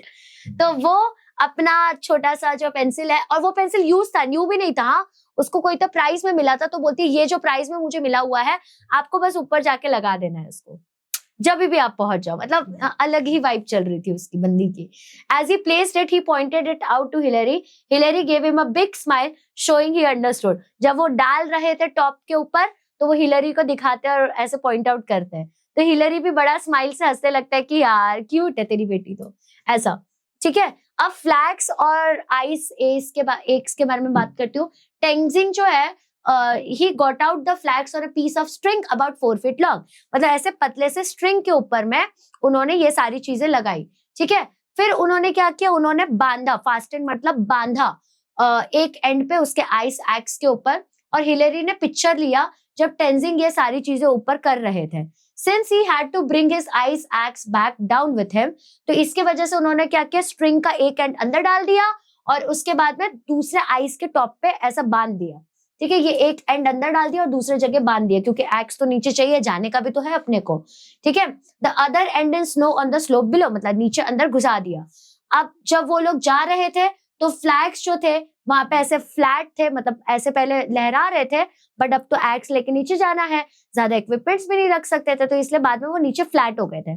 तो whenever you will observe the top of the summit of the Mount Everest, तुमको ऐसा दिखेगा, मान लो ये top of the summit है, ये top of the summit है, तो यहाँ पे ऐसे बहुत सारे फ्लैग्स लगे हुए दिखेंगे, ऐसे नीचे में पड़े हुए फ्लैग्स। मतलब किसने डिसरिस्पेक्ट नहीं किया, वैसा ही वहां पे रखना पड़ता है, okay, now next will talk about, ये देखो पहले ऐसे तक रखा था उन्होंने, the flags and the ice axe की बात है। तो टेंजिंग बहुत थर्स्टी थे जब वो ऊपर गए, थर्स्टी मतलब प्यासे थे, तो उन्होंने वाटर निकाला अपने टम्बलर में से पीने के लिए, बट वाटर जो है ना वो पूरा फ्रोज हो चुका था, मतलब पूरा जम चुका था, तो वो अपना क्वेंच, अपना थर्स्ट क्वेंच नहीं कर पाए, मतलब अपनी प्यास नहीं बुझा पाए, इसको कहते हैं he couldn't quench his thirst. फिर उन्होंने कुछ बिस्किट खाया और कुछ जो है वो हिलरी को ऑफर भी किया, ठीक है। अब इसके बाद में रेड स्कार्फ के बारे में बताती हूँ, लैम्बर्ट्स मेमोरी। तो टेंजिंग जो है ना वो रेड स्कार्फ पहना हुआ था उसने समिट पे, वो उसके ग्रेट फ्रेंड लैम्बर्ट ने दिया हुआ था, जो कि स्विस एक्सपीडिशन के टाइम पे मतलब ये हुआ था, स्विस के यहाँ पे, स्विस में हुआ था ये, स्विट्जरलैंड में 1952 में। तो फिर लैम्बर्ट ने उसको वो स्कार्फ दिया था 1 साल पहले, मई 20 को। उस टाइम पे वो लोग 28,215 फीट पे साथ में खड़े थे, तब उसने उसको वो दिया था। टेंजिंग ने वो स्कार्फ को पूरे टाइम पहना हुआ था जब तक वो पहुंच रहे थे, दार्जिलिंग से पहना हुआ था उन्होंने। और जब वो टॉप पे खड़े हुए, उनको फटाक से अपने दोस्त की याद आई जिसका नाम था लैम्बर्ट, और उनको ऐसा फील हुआ कि जैसे लैम्बर्ट उसके बाजू में खड़ा है, ठीक है। मतलब तुम समझ रहे हो उसने कितनी इंपॉर्टेंस रखी, मतलब उनका वर्ल्ड रिकॉर्ड बनने वाला है, बट ही मेड श्योर कि जो प्रॉमिस उन्होंने लैम्बर्ट को किया है, जो चीज उनको लैम्बर्ट अपने दोस्त से मिली है, वो चीज वो ऊपर लेके जाए, so that he can feel his presence. Okay, और फिर the red scarf was not just a piece of cloth, it was a symbol of friendship, loyalty and shared dreams. वो रेड जो स्कार्फ था वो सिर्फ एक नॉर्मल स्कार्फ नहीं था, बल्कि वो फ्रेंडशिप, लॉयल्टी और जो ड्रीम्स उनने साथ में देखे थे उसका एक प्यारा सा प्रूफ था, ठीक है। नाउ हम बात करेंगे कि टेंजिंग को कैसा फील हुआ समिट के ऊपर। तो टेंजिंग को एकदम फिट फील हो रहा था समिट पे, उसको कोई सिकनेस वगैरह नहीं हो रही थी, उसका माइंड क्लियर था because he was focusing on the one goal. उनको बिल्कुल टायर्ड फील नहीं हुआ, उनको ऐसा मतलब बहुत ही एक्सिलरेटेड का मतलब बहुत हैप्पी थे, बहुत एक्साइटेड थे। ये बहुत ज्यादा क्लियर सेंसेशन था, it was a very clear sensation, he was very happy. और उसके नीचे उनको बहुत सुंदर सुंदर हील्स दिख रहे थे और ऐसा लग रहा था जैसे भगवान और देवियां, मतलब देव और देवियां नीचे हैं और उनका वेलकम कर रहे हैं, ऐसा दिख रहा था उनको। Plains below look like so many broken pieces of the map. जब वो लोग ऊपर से नीचे देख रहे थे तो ऐसा लग रहा था छोटे छोटे छोटे छोटे मैप के पीसेस है वहां पे। ओके, फिर उन्होंने डिस्क्राइब किया इस व्यू को एज ब्रेथ टेकिंगली, मतलब ऐसे बोलते ना, oh my God, I am just gasped, मैं ऐसा मतलब सांस ही नहीं ले पा रही हूँ, इतना सुंदर व्यू है, इतना ब्यूटीफुल था, मतलब टॉप ऑफ द वर्ल्ड से इतना ब्यूटीफुल व्यू था, ठीक है। अब मैं इसका और डिस्क्रिप्शन देती हूँ, 1 मिनट रुक जाओ, ये थोड़ा एसी जो है ना ये मस्ती कर रहा है। ओके, अब हम लोग बात करने वाले हैं ऊपर की बात, तो ऊपर की बातें होने वाली है कि एग्जैक्टली कैसा था टॉप, है ना। जो हमारे माउंट एवरेस्ट का टॉप था वो एग्जैक्टली कैसा था, let us talk about that, ठीक है। तो देखो, अब तक सिर्फ 2 या 3 लोग ही, मैं तुमको सिंपल सी बात बताती हूँ कि 2 या 3 लोग ही वहां पे खड़े हो सकते हैं, इतना नैरो, इतना छोटा सा होता है वो, 20 to 30 feet below the top in a flat space for 2 people to sleep. और उसी के 20-30 फीट नीचे चले जाओगे तो 2 लोग आराम से उधर सो सकते हैं, इतना बड़ा स्पेस है। 1 tent could be pitched there, but एक टेंट तुम वहां पे डाल भी सकते हो। In fact the summit is flat on one side and steep on the other side. एक साइड पे फ्लैट है और एक साइड पे एकदम ऐसा पॉइंटेड है कि समझ नहीं आएगा खड़े कैसे रहे, ठीक है। नॉर्थ साइड पे स्नो है और साउथ और ईस्ट साइड पे बहुत सारे रॉक्स है, स्नोई रॉक प्रेजेंट है वेस्ट में, ठीक है। अब इसके बाद में मैं बात करने वाली हूँ कि क्या डिस्क्रिप्शन था टॉप पे। तो बेटा वो टॉप पे रुके थे कुछ ज्यादा टाइम के लिए, 15 मिनट से भी ज्यादा टाइम के लिए वो लोग टॉप पे रुके थे, याद रखना ये बात, ठीक है। अब वो लोग लकी क्यों थे, क्योंकि उस टाइम कोई गेल नहीं आया था, गेल मतलब बहुत जोर से आंधी तूफान नहीं आया था, इसलिए दे वर लकी, इसलिए वो लोग ज्यादा टाइम वहां रुक भी पाए। If there had been a gale it would have swept them off. अगर इतने टॉप पे अगर उस टाइम स्ट्रॉन्ग विंड आता तो पक्का वो लोग वहां पे से उड़ जाते, इतना स्ट्रॉन्ग विंड होता है वो। सो टेंजिंग्स नेक्स्ट थॉट क्या था कि ऊपर तो आ गए भाई, अब नीचे कैसे जाएंगे है ना। अब हम लोग कुछ इंपॉर्टेंट वर्ड्स के बारे में बात करेंगे, जैसे कि एक है एक्सिलरेटेड। एक्सिलरेटेड का मतलब होता है बहुत ज्यादा हैप्पी रहना, बहुत ज्यादा एक्साइटेड रहना। क्वेंच का मतलब होता है अपनी प्यास बुझाना, अपनी प्यास को सेटिस्फाई करना। गेल का मतलब होता है बहुत ज्यादा स्ट्रॉन्ग विंड। हुजैर का मतलब होता है, टेंजिंग वर्ड था फॉर कॉशन, कि हुजैर आराम से, ठीक है। अपेरेंटली का मतलब होता है as far as one knows or can see, मतलब अपेरेंटली, मुझे जितना समझ आ रहा है, मुझे जितना पता है उस हिसाब से। डिसेंट का मतलब जो तरीका होता है, मतलब हम बेसिकली नीचे जा रहे हैं, we are going down. Taut का मतलब होता है हम लोग मतलब खुद को स्ट्रेच करे, टाइट स्ट्रेच करे जा रहे हैं हम लोग। Okay, now will talk about descent, coming down, नीचे कैसा है बोलो। तो देखो डिसेंट के टाइम पे टेंजिंग जो है वो हिलरी के पीछे चल रहे थे, पहले हिलरी आगे थे, अब टेंजिंग पीछे चल रहा है। He was following Hillary holding the rope tightly, वो हिलरी के पीछे पीछे चल रहे थे, रोप को एकदम टाइटली पकड़ के। His determination to make sure Hillary descent safely, उनका क्या डिटर्मिनेशन था कि हिलरी सेफली जाए, क्योंकि अगर टेंजिंग थोड़ा भी स्विप हो जाते तो हिलरी भी जाते और वो भी चले जाते, ये दिक्कत हो जाता, ठीक है। He acknowledged the climb down was more difficult and dangerous than the climb up. ये होता है, ऊपर क्लाइंब करने से ज्यादा नीचे क्लाइंब करना टफ हो जाता है, क्योंकि तुम्हारा माइंड तो रिलैक्स हो चुका है, अब उसको फिर से मोटिवेट करना कि भाई अब तुझे नीचे भी जाना है, it becomes quite difficult. If anyone slip down they would fall into Kangshung glacier, अगर कोई गलती से भी गिर जाए तो ग्लेशियर में चला जाएगा, ऑब्वियसली खत्म है, फिर तो बच ही नहीं सकता वो, ठीक है। और उसके बाद उनका कोई ट्रेस नहीं बचेगा, कोई नामो निशान नहीं बचेगा। ये जो यहाँ पे एक सेंटेंस दिया है ना, no trace left of them, यहाँ पे ये जो सेंटेंस दिया है no trace left of them, इसका मतलब होता है कोई नामो निशान नहीं रहना। Despite the danger they descended carefully and safely, but इतना ज्यादा डेंजर होने के बाद भी वो लोग धीरे धीरे आराम से नीचे उतर गए। ओके, अब याद रखना कैंप 9 पे पहुंचने के लिए उनको और ज्यादा कॉशन और ज्यादा सतर्कता निभानी पड़ी। उनको नीचे उतरने में कम टाइम लगा, बट ज्यादा हुजैर मतलब ज्यादा कॉशन के साथ उतरना पड़ रहा था। ऊपर जाना इज टफ क्योंकि ज्यादा स्ट्रेंथ लगता है ग्रेविटेशनल फोर्स के अगेंस्ट जा रहे, नीचे जाना इज नॉट इजी बट जल्दी पहुंचते हैं, ठीक है। तो जब टेंजिंग जो है वो कैंप 9 पे पहुंचते तो उनका फर्स्ट थॉट क्या था कि thank God we have been spared an accident, मतलब आई एम थैंकिंग गॉड, मैं भगवान का शुक्र मनाता हूँ कि हमारा कोई एक्सीडेंट नहीं हुआ। If up to now there have been no accidents I hope there will be none in future. उसने बोला अगर अब तक कोई एक्सीडेंट नहीं हुआ मतलब आगे भी कोई नहीं होगा एक्सीडेंट, मतलब अपना। He always prayed to God and God have saved him. उसने हमेशा गॉड को प्रे किया है और गॉड ने हमेशा उसको बचाया है। इसलिए put all of your faith into the God. Trust me, he will answer. Because God, he literally shows mercy and God is kind. That is why. ठीक है। और कैंप 9 पे हिलरी और टेंजिंग जो है उनका मतलब बात ही करने का मन नहीं कर रहा था, इतने थक चुके थे वो लोग। दे जस्ट अटेंडेड, उन्होंने अपने सारी चीजें रिटर्न ले ली और अब आगे की बात करूंगी। तो फिर वहां पे वो आधे घंटे के आसपास कुछ रुके, कुछ स्नो उन लोगों ने बॉईल किया सो दैट वो नींबू पानी बना के पी पाए क्योंकि एनर्जी चाहिए था। और जब वो लोग वहां से निकले तो उन लोगों ने सिर्फ स्लीपिंग बैग वहां पे लिया और बाकी सारी चीजें टेंट में ही छोड़ दी। उनको फर्क ही नहीं पड़ रहा था, इतना थक गए थे। अब सिग्नल क्या था थम्स अप का, मतलब सक्सेस का सिग्नल अपन क्या बोलते हैं, थम्स अप, डन। तो that was their signalling, that was their way of doing thumbs up, ठीक है। From camp 9 to camp 8 was an easier journey. Camp 9 से कैंप 8 तक जाना थोड़ा इजी हो गया था, ठीक है। कैंप 8 पे दूसरे लोग वो देख पा रहे थे कि वो लोग आ रहे हैं वहां पे, मतलब टेंजिंग और अपने जो हिलरी है वो आ रहे हैं, वो दिख के आ रहा था। Tenzing raised his arm with his thumbs up, the universal sign of success. Tenzing ऐसे करता है कि ये हम आ चुके हैं, हमसे हो चुका है। CWF noise and WG Loy saw them, their faces flush with Joy. वो उन दोनों को देखते हैं, वो दोनों उन दोनों को देखते हैं और वो एकदम खुश हो जाते हैं कि ये लोग सेफली भी आ चुके हैं, सब कुछ अच्छा हो चुका है।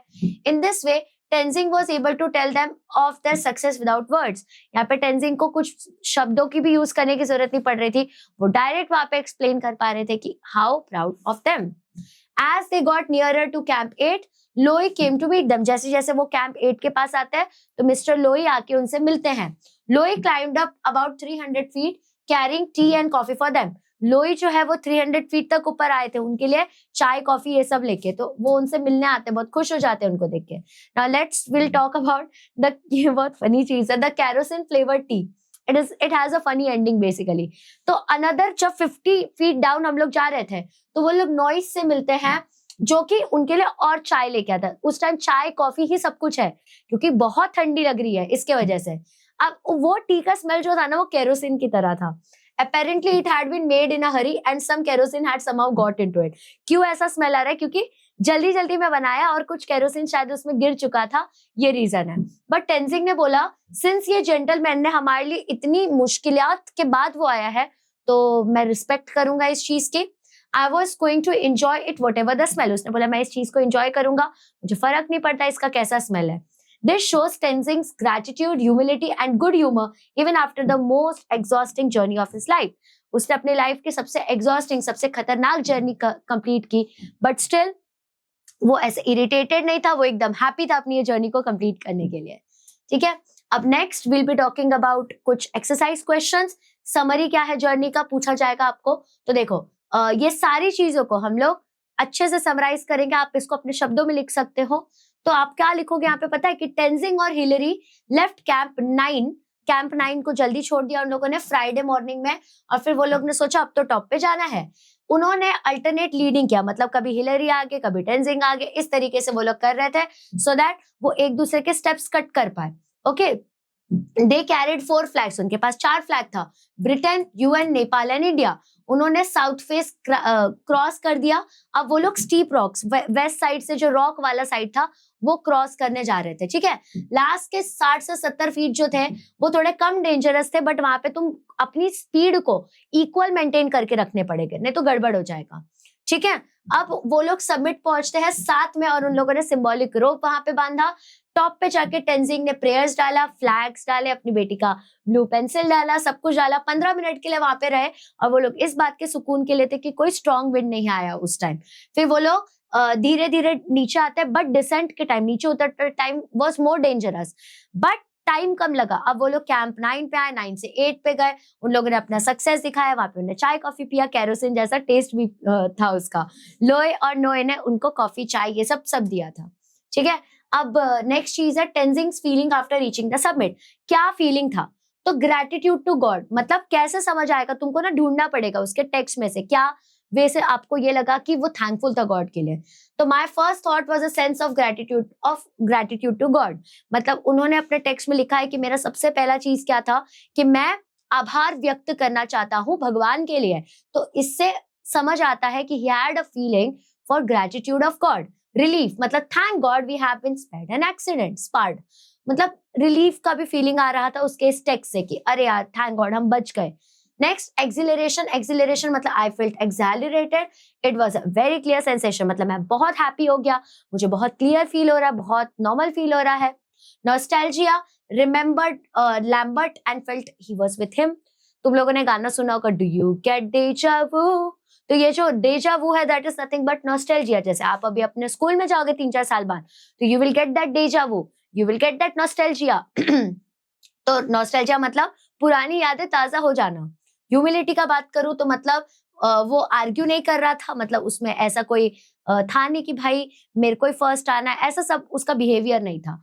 तो उसकी ह्यूमिलिटी भी इस चीज से दिख के आती है। नेक्स्ट थर्स्ट एंड हंगर, उसके पास पानी नहीं बचा था, मतलब पानी था बट वो जम चुका था, फ्रोज हो चुका था, क्योंकि -40 डिग्री सेल्सियस क्या होता है यार, तो कितना भी संभाल के रखो फ्रोज हो चुका था। और यू नो कि अगर 0 डिग्री सेल्सियस पे है तो वाटर का फ्रीजिंग पॉइंट है वो, और since water is at freezing point, वो कोई भी अपना स्टेट चेंज नहीं करेगा अनलेस एंड अनटिल कुछ भी डिग्री सेल्सियस कम हो जाए। तो नहीं कर रहा है ना वो उसका कुछ भी स्टेट में चेंजेस। दैट इज वाई यहाँ पे वो अपना थर्स्ट को सेटिस्फाई नहीं कर पाए, इसलिए हमने यहाँ पे शब्द यूज किया, क्वेंच हिज थर्स्ट। ठीक है, next qualities of Tenzing Norgay. क्या क्या क्वालिटी थी उसकी? तो पहली क्वालिटी थी पेट्रियोटिक।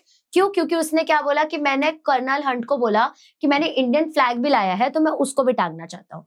तो इससे समझ आया कि वो पेट्रियोटिक था, देशभक्त था। डिटरमाइंड मतलब फोकस्ड, तो I was determined to get on the top of this day, I was to get to the top even if I die। उनके ये सेंटेंस से समझ आता है कि वो कितने डिटरमाइंड थे। He did not care कि वो भले मर जाए इस मिशन में, फिर भी उन्होंने करके दिखाया। टीम प्लेयर, वो टीम प्लेयर थे क्योंकि उन्होंने ये स्टेटमेंट कहा है कि हम 2 इंडिविजुअल नहीं बल्कि एक टीम है। He was not fighting for the fact कि कौन पहले आया कौन बाद में आया। ठीक है, he was religious or spiritual because my first thought on reaching on top was a sense of gratitude to God। उन्होंने ऑफरिंग्स दी, उन्होंने भगवान की पूजा की, इससे समझ आता है कि he was religious। Next we have grateful, तो यस उनकी ग्रेटफुल भी एक क्वालिटी थी क्योंकि वो क्या कर रहे थे, उन्होंने कैरोसिन जैसा स्मेल करता हुआ टी था बट स्टिल उन्होंने कंप्लेन नहीं किया कि हाँ मैं तो इतना ऊपर से आया और तुम लोग ऐसे करते हो वैसा।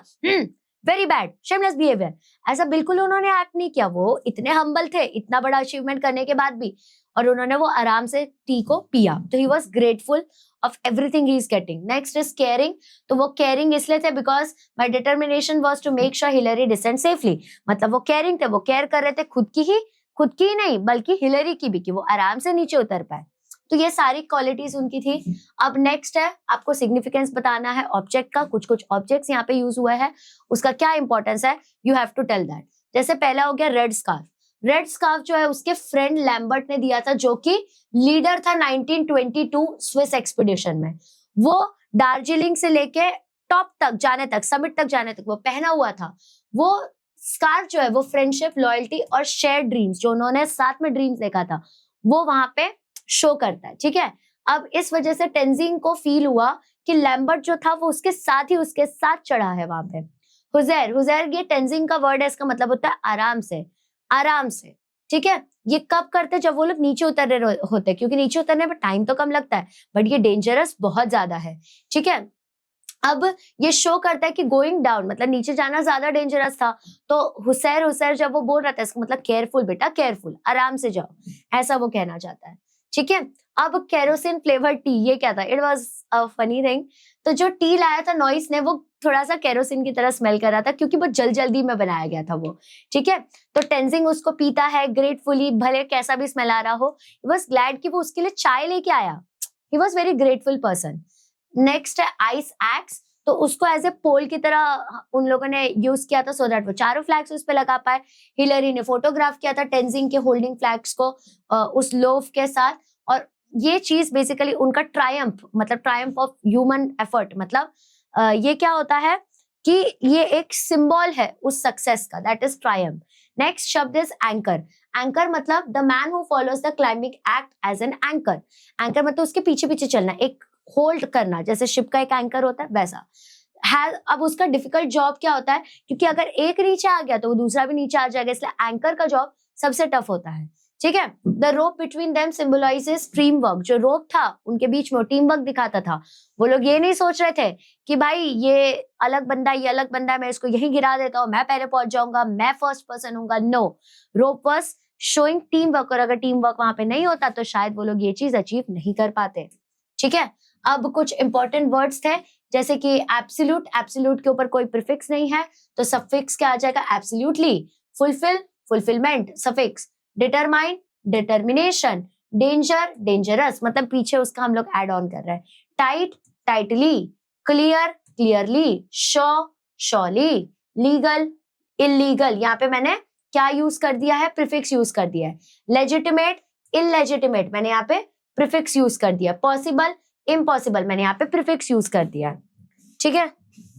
अब नेक्स्ट बोला गया है कि आपको पास्ट पार्टिसिपल लाने के लिए वहां पे सेंटेंसेस को ऐड करना पड़ेगा, ठीक है। तो यहाँ पे क्या लिखेंगे, साइंड। इसका मतलब एक सेंटेंस बना दो, the advocate took all the signed documents to the court. Advocate आए, उन्होंने सारे साइंड डॉक्यूमेंट्स लिए और कोर्ट में चले गए। अब यहाँ पे इससे क्या बनेगा, तो ये बनेगा प्राइज्ड। तो देखो, the blue pencil was one of Neema's prized position, और नीमा के प्राइज पोजीशन में से एक आता है। अब इसका मतलब क्या हुआ, इसका मतलब होता है फास्टेन मतलब उन्होंने अपने फ्लैग्स को फटाफट से बांधा, ठीक है, ये लिख सकते हो आप। नेक्स्ट है बरीड मतलब दफनाना। He buried one end of the string in the ice of the top. ऐसे आपको सेंटेंस दिया रहेगा, आपको उसको फिल इन भी करना है और साथ में उसका सेंटेंस भी बनाना पड़ेगा। अब कुछ हम लोग एरर स्पॉट करने वाले हैं इसमें, एक मिनट रुक जाओ।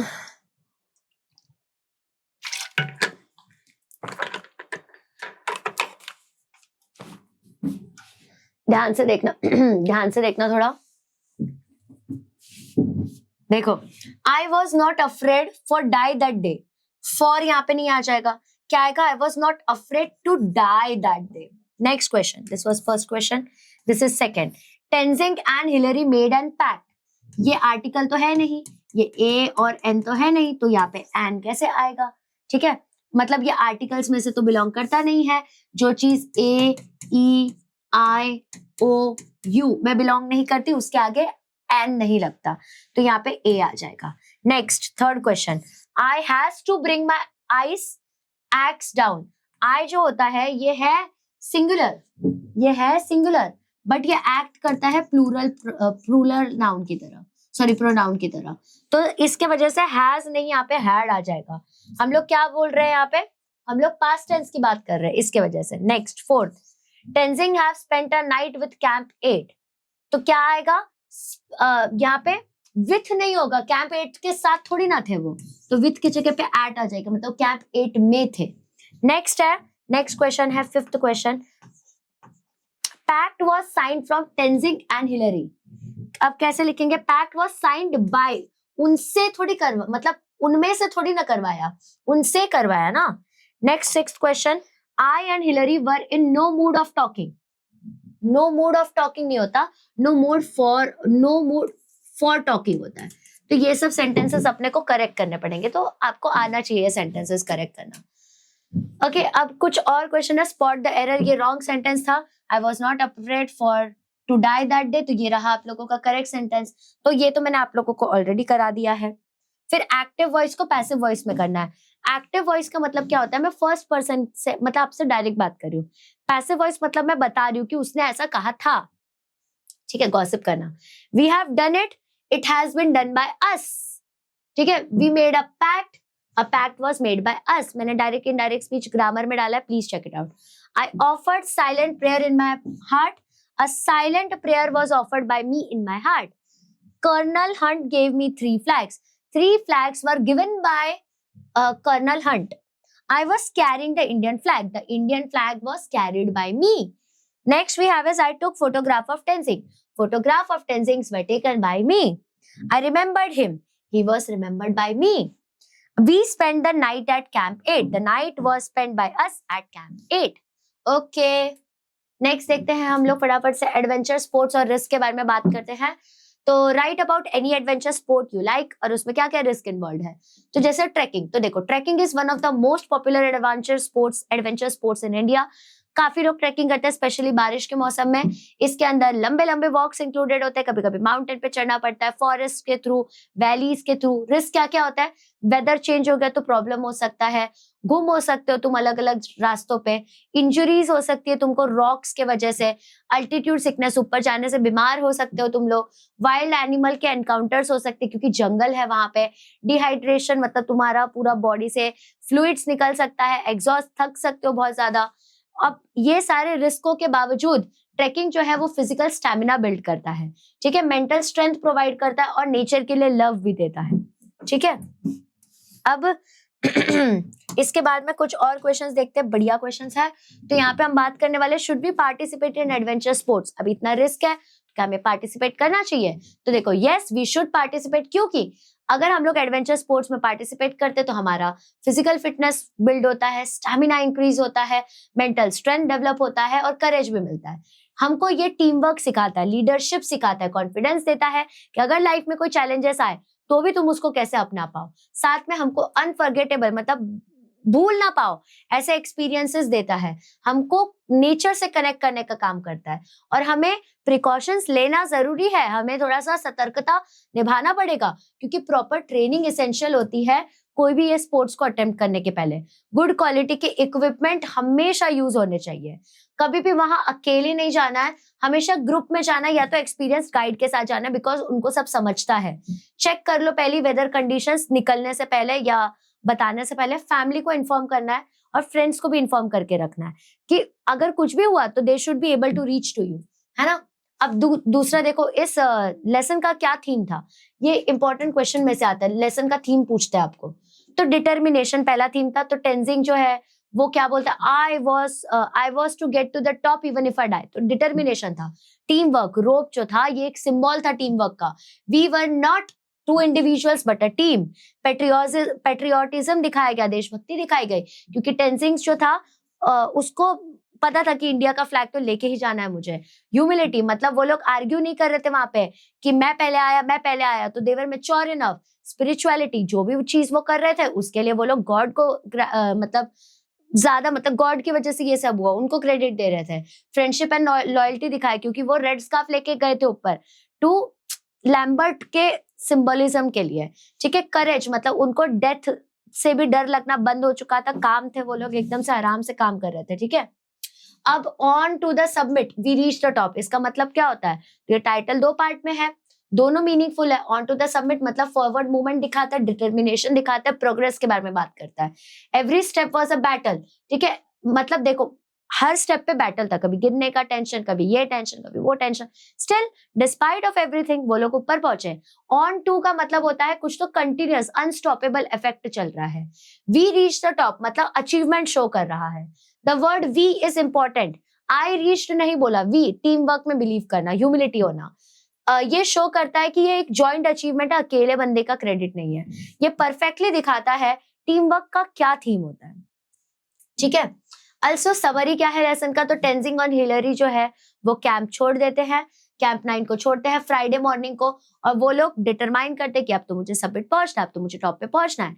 वो लोग अल्टरनेट लीड कर रहे थे, कभी टेंजिंग आ गए, कभी हिलरी आ गए, और जो नीचे था वो एंकर की तरह एक्ट कर रहा था, क्योंकि अगर वो फिसल गया, तुम सोचो ना, नीचे वाला बंदा ऐसे खोद के फिर ऊपर चलते जा रहा है, तो अगर नीचे वाला बंदा फिसला तो ऊपर वाला भी गया। और फिर उसके बाद में वो लोग एक रोप से बंधे हुए थे, जो कि उनकी एक इक्वालिटी, टीम वर्क भी दिखाता है। टॉप पे जाके वो लोग प्रेयर करते हैं, ऑफरिंग्स देते हैं, फिर फ्लैग प्लांट करते हैं, फोटोज लेते हैं, 15 मिनट तक रुकते हैं, और तभी कोई जोर से स्टॉर्म भी नहीं आता, ये उनका लक था, ठीक है। टेंजिंग जो है उसने लैम्बोर्ट का रेड स्कार्फ पहना हुआ था, जिससे उसने शेयर ड्रीम्स वगैरह शेयर किया बेसिकली। डिसेंट जो था वो ज्यादा टफ था, क्योंकि गिरने के चांसेस ज्यादा होते हैं उसमें, और उन्होंने अपने सक्सेस को सिग्नल किया था थम्स अप से, और फिर जो हम लोगों के लोई और नॉइस है, उन लोगों ने वो चीज देखा और बहुत खुश हो गए थे वो लोग। तो ये लेसन था, it was about determination, team work, humility and Triumph of the human spirit. तो आप लोगों को ये पूछा जा सकता है, देखो यही फोटो था, ठीक है। आई होप आप लोगों को ये चैप्टर एकदम अच्छे से समझा होगा। अब आप लोगों को इसके ऊपर भर भर के लाइक्स करना है, so that I also get motivated to put more and more videos of this, ठीक है। नाउ बिफोर गोइंग, मैंने आप लोगों के लिए ना यहाँ पे थोड़ा और डिटेल्ड वे में समरी ऑफ द लेसन डाला है, इसको जरूर चेक कर लेना, ठीक है। थोड़ा डिटेल्ड वे में यहाँ डाला है। नाउ आपको मैं बता दूं, सारे लेक्चर्स हम लोग नीव बैच पे लाइव लेते हैं, जहाँ फिजिक्स, केमिस्ट्री, मैथ्स, बायो और सीईटी का डिटेल पढ़ाई कराया जाएगा। जो बच्चा नीव बैच ले लेगा ना, उसको शौर्य बैच फ्री मिल जाएगा, जिसमें सीईटी बहुत अच्छे से पढ़ाया जाता है। Now let me tell you, अगर आप प्राइम बैच ले रहे हैं तो it is just for 6,500 rupees for 2 years। ये तो कॉलेजेस के एक एक इंस्टॉलमेंट का प्राइस है बेटा। इन्फिनिटी बैच ले रहे हो तो 8,300 में बुक्स भी आ जाएगा और बैच भी आ जाएगा। इन्फिनिटी प्लस लिया तो एक मेंटर भी एड ऑन हो जाएगा, जो आपके प्रोग्रेस को हर दिन ट्रैक करता रहेगा। Now let me give you one more important information। ये जो बैच है इसमें more than 10,000 स्टूडेंट्स एनरोल कर चुके हैं, तो आप अपना ये अपॉर्चुनिटी मिस बिल्कुल मत करिएगा।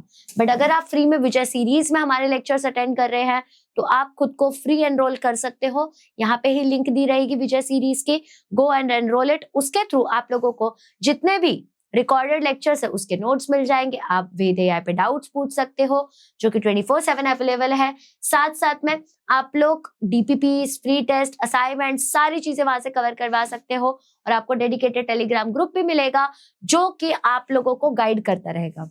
Also if you are dedicated कि अब तो मेरे को सीईटी क्लियर करना ही है, तो फॉर ऑल ऑफ यू हम लोगों ने 27 इयर्स के पेपर्स को, सीईटी के पेपर्स को एनालाइज किया, हर शिफ्ट के पेपर्स को, एंड तब जाके हमने ये तत्व बुक्स का सीरीज बनाया है, एमएचटी सीईटी तत्व बुक्स। ये one of the finest books है इन द होल महाराष्ट्र। 1800 के 4 बुक्स है, but we will make sure कि तुम्हारे स्कोर जरूर आ जाए। And also, we have launched IVSAT for you. What is IVSAT? It is Instant Vedantu Scholarship Admission Test. So if you clear this test, आपको 90% का सीधा discount मिल जाएगा। And also अगर आप हमसे ऑफलाइन जुड़ना चाहते हैं, तो ये रहे हमारे ऑफलाइन सेंटर। आप इस नंबर पे इंक्वायरी बुक करके हमसे नियरेस्ट ऑफलाइन सेंटर में मिल सकते हैं। Thank you so much for watching till the and. आपको जो भी डाउट रहा आप कमेंट सेक्शन में डाल सकते हैं। वीडियो को दूर दूर तक पहुंचा दो कि सबका इंग्लिश हो जाए। Thank you, all the best.